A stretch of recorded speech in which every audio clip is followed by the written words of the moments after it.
this week on Ultimate Outdoor Adventures TV.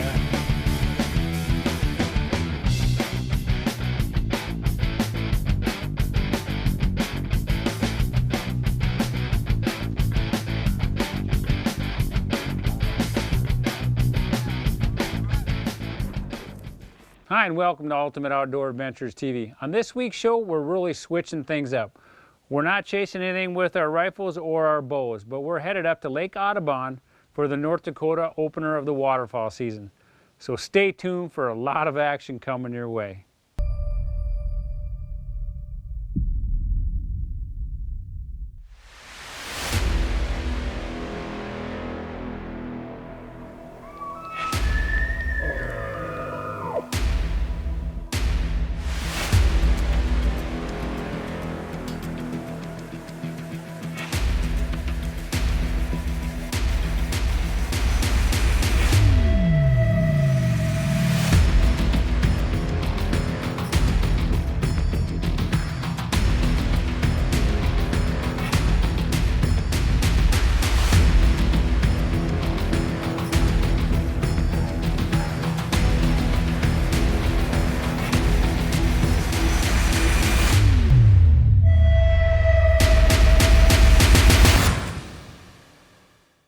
Well, it's just one of those days. You know, fall is in the air. We have high school football on the radio, the weather's changing, and we're on our way up to do a little duck hunting. Now, we stop in at the Totten Trail and have ourselves an awesome burger and fries and a cold one before heading over to our good friend Joe Carlson's place on Lake Audubon. Now, when we get there, Joe gives us kind of the skinny and the rundown of what's going to be happening, and then he decides to give us a little lecture on duck identification. Now, Kurt and I kind of chuckle a little bit because we know what a greenhead is, and these guys like to shoot greenheads. They don't like to shoot hens, so they don't want us to make any mistakes. Well, we kind of, snickered about it because we've shot enough ducks to know what a greenhead is. But after that opening day, we figured out exactly what he was talking about. Trying to identify a duck early season, a mallard, is pretty tough. So I'm glad we paid attention to Joe's little school lesson.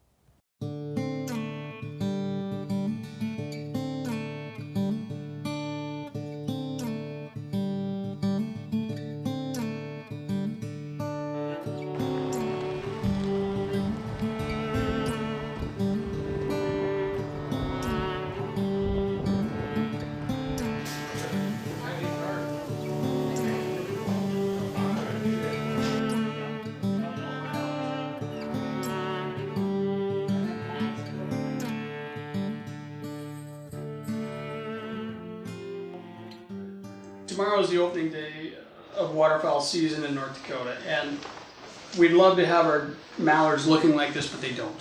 And this time of year we have a lot of brown ducks in the flyway, and so of course we'd like to try and shoot drakes only, but that's not always the case. It's hard to tell drakes from hens this time of year. So a lot of people, most of the hunters I talk to, they want to look at this break right here on a drake mallard. And in my experience, when I do that, when I look at this break, about 30% of the time I shoot a hen. Okay, so I don't think that's the way to go personally. Now, the olive bill is a good thing to look at, but the bird has to be super close to you to see that olive bill. A lot of times on profile, especially, when the bird's coming directly at you and it's contrasted against this dark face, then a lot of times you actually can see the olive bill coming at you. The best thing I think to look at is the tail. And so that's hard because everybody looks at the head, they look at the chest, no one looks at the tail. It's my understanding that one of the first areas to feather out on a drake mallard is the tail. It's this black V right there that you can see. And so when a duck is coming in, the thing you want to look at is the tail. You try and look for a black feather or two in that area, and if there's a black feather there, you got it made. The other thing that you'll notice is that that black V is surrounded by a white fan. Yep. And that white fan, there's significant contrast there. So even in low light, you'll be able to see the contrast there between the two.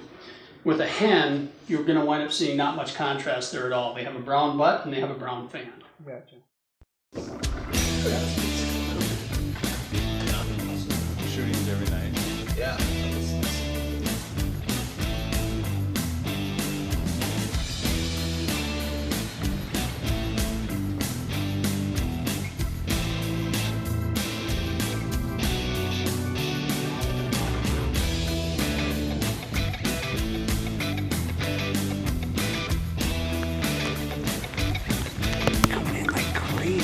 girl. It's just so hard to identify these critters right now just because of the overcast early season. We're trying to pick out mallards, and then we're trying to pick out greenheads. We had about 10 of them high left right now. Some are coming in fast and furious. Other ones are making some circles here and checking things out, but setup looks good so far.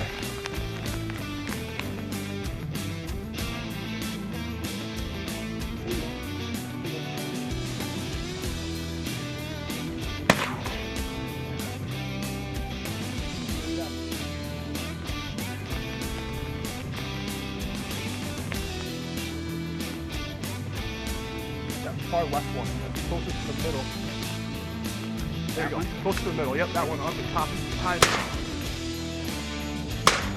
Nice shot, Doug. Nice shot.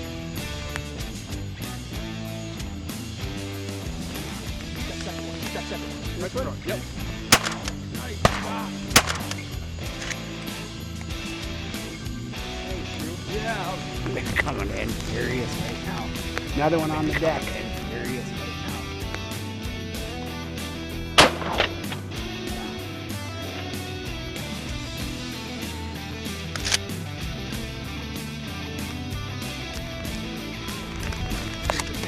They're coming in. Oh, they quit.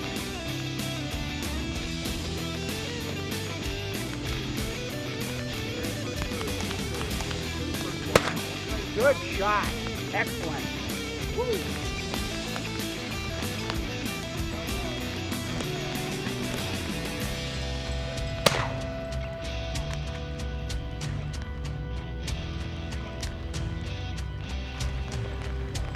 They're still coming in. Drake pintail. This is our off duck. Very nice.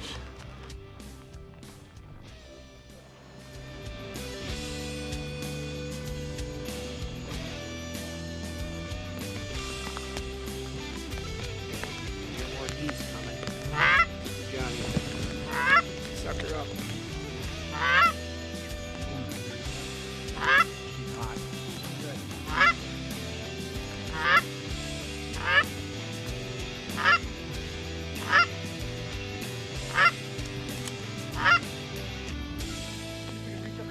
Go ahead. Nice. Thank you. Look out! Whoa! That is a load hitting the ground. Yes, sir. That's gonna tenderize that meat right up. He's a ways up there, but that's God, that's Nice fun. hold. Nice hold. Thank you. Thank you.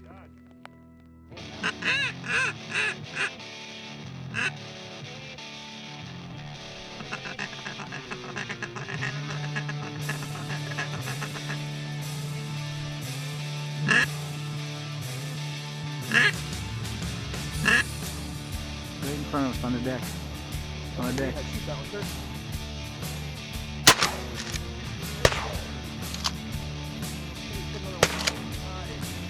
Thank you for the assist.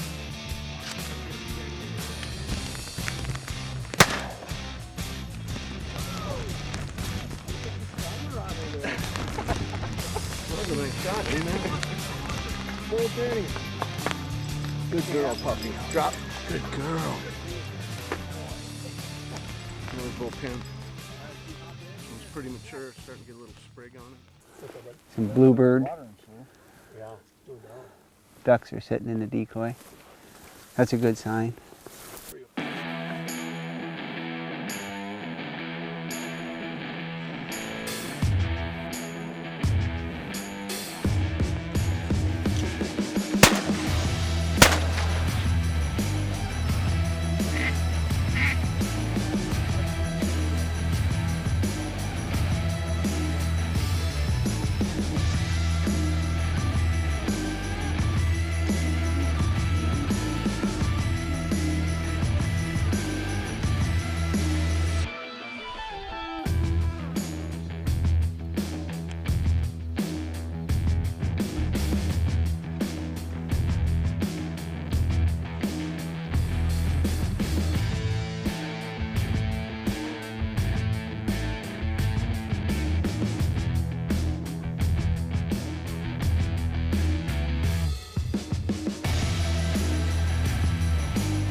just made the call that we're gonna let those fly away, and hopefully they'll filter back in smaller groups. And I see them scattered. There's some high left now. Okay, either they will or they won't. So.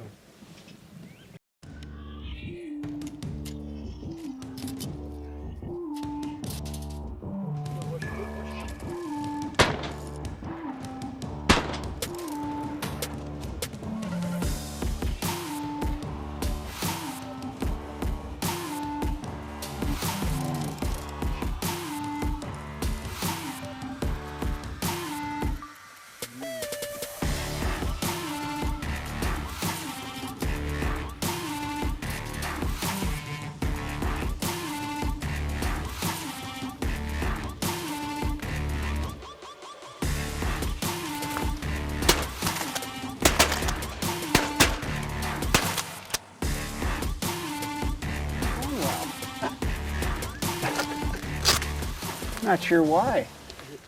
A lot of stuff floating in the air. They just.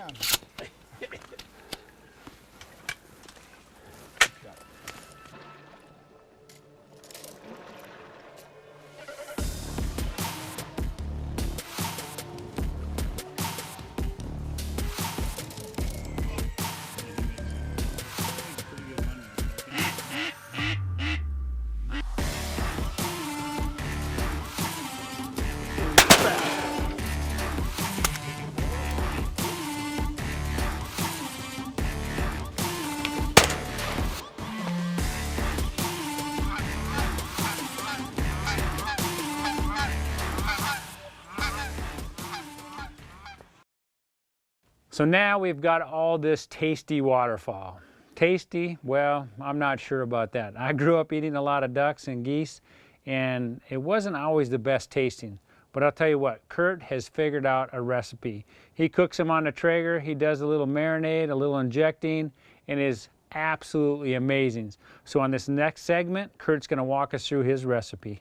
Well, as you can see, we had a great duck/goose hunt, and a lot of people nowadays, the waterfowl, the migratory birds, not a big fan of them. The dark meat, not sure why, but we have made a few on the Traeger, and we're going to show you a little bit how we did that. We're going to try and go a little above and beyond that. We're going to inject a couple of these goose breasts. We're going to wrap a couple of them in Cloverdale bacon, and then we are going to take the Traeger blackened Saskatchewan rub, which has been our favorite, and we're going to cover both sides of these breasts. Throw them on the Traeger, let them sit there till they reach about 140 degrees and pull them off. They've been about perfect right there, about medium rare. We'll slice them up, and last time we did it, they were fantastic. So we're going to try it again. Again, first I'm going to inject them, do a little bacon wrap, some rub, and then on the grill.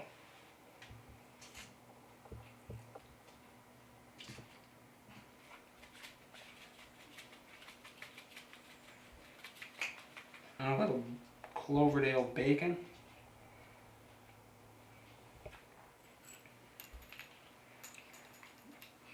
Last one of those already. Well, we got 4 goose breasts here. Again, 2 of them just with blackened Saskatchewan Traeger rub. I put the rub on all of them, and 2 of them we got a little bit of Cloverdale bacon draped over the top. We're going to throw them on the Traeger, get it up to about 350 or so.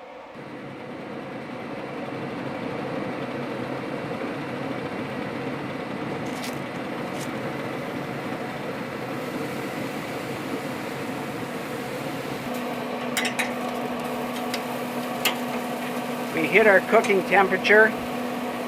One of them was not quite 140 and the other one was a little over 140. So we got 2 of them without and 2 of them with Cloverdale bacon. Now, we just got to cut into them and see what we got. We're going to cut into these bad boys and see what we got. See how well done or overdone. That's looking really nice right there.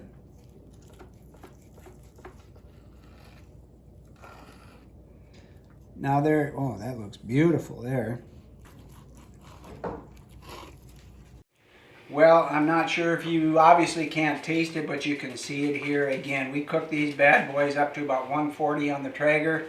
They came out. The big thing we're finding out, make sure the probe gets in the middle of your roast, your backstrap, or in this case your goose breast. 140 degrees if you like it medium, medium rare. The ends get a little more done. Fantastic stuff. Little blackened Saskatchewan rub, little Creole butter injection, and we're off to the game here. This is good stuff. That's really good. Wow. Well, we're picking away, obviously bluebird here. No wind. We got Mr. Carlson out there fetching, playing retriever. We're just picking away at some ducks. The mallards are awfully hard to identify, which I'm not real good at, but these guys are helping out. But picking away at some widgeon, some mallards, maybe a couple pintail in there, maybe a teal or two. But we're just gonna pick away. Hang in here for a while. It's still early morning. 3 of them up high left, guys. We're playing right into the sun. I don't think they'll come in with him out there, but they shot one while I was out retrieving, so worse things could happen, or better things. But I'm gonna keep chipping away.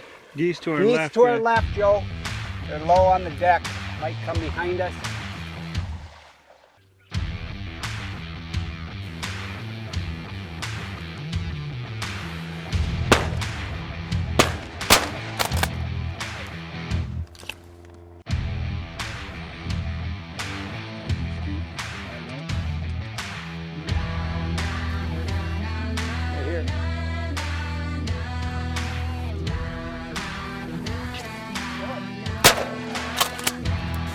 Just to say, that's so handy. I know it was.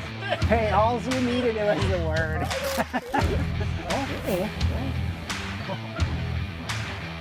You're going to be disappointed, Joe. No, I don't see him. Out here. Right behind you. Right behind you. Hit it.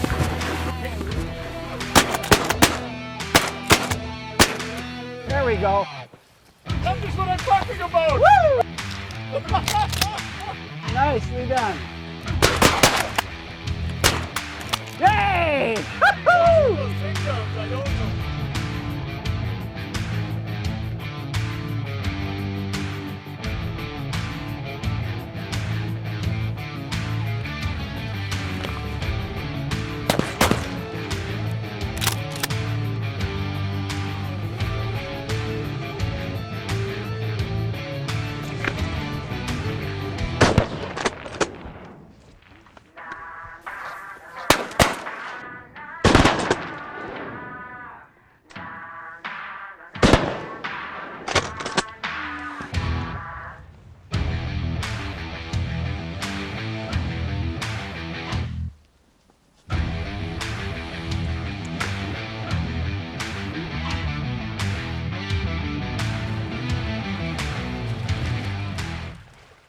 Taxidermy services provided by Dakota Taxidermy, capturing the spirit.